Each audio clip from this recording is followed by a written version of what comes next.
have heard today so far in this debate, I would like to pay credit to the member for Bury North who talked about it being an ABC industrial strategy. Also for my honourable friend from Birmingham Edgbaston, because also in my constituency, we have seen huge increases in the demand for services, especially the needs of the rising number of those that find themselves homeless, and an increasing number of adults and elderly people requiring care. Beyond a small announcement on mathematics, there was no extra money for the education system.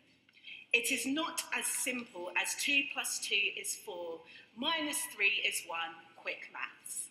This means real terms cuts and a potential continuation of the current recruitment and retention crisis when we look at our education system. The budget, unfortunately, I know across the other side of the House, the member's not in his place, but it was the member for Rushcliffe where he'd said that this budget was, he couldn't understand why on this side of the House we're saying that actually it doesn't do all that it needs to do. But the budget fails to recognise the scale of the emergency in our public services. That's right. Yeah. There's no point in burying heads in the sand and saying it's absolutely fine because we know that it absolutely is not.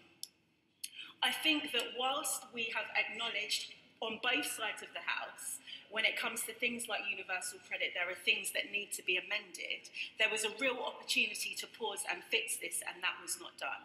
In addition to that, this austerity is hurting and not working, but instead of us pausing and reflecting on that fact, we're continuing as business as usual. We're acting like actually everything that's happening is par for the course. It's absolutely fine. I wonder why members on this side of the House seem to think there's a problem.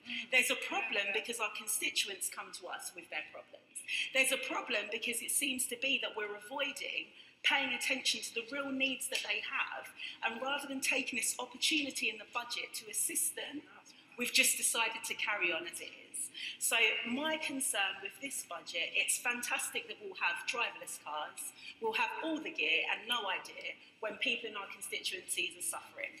Yeah.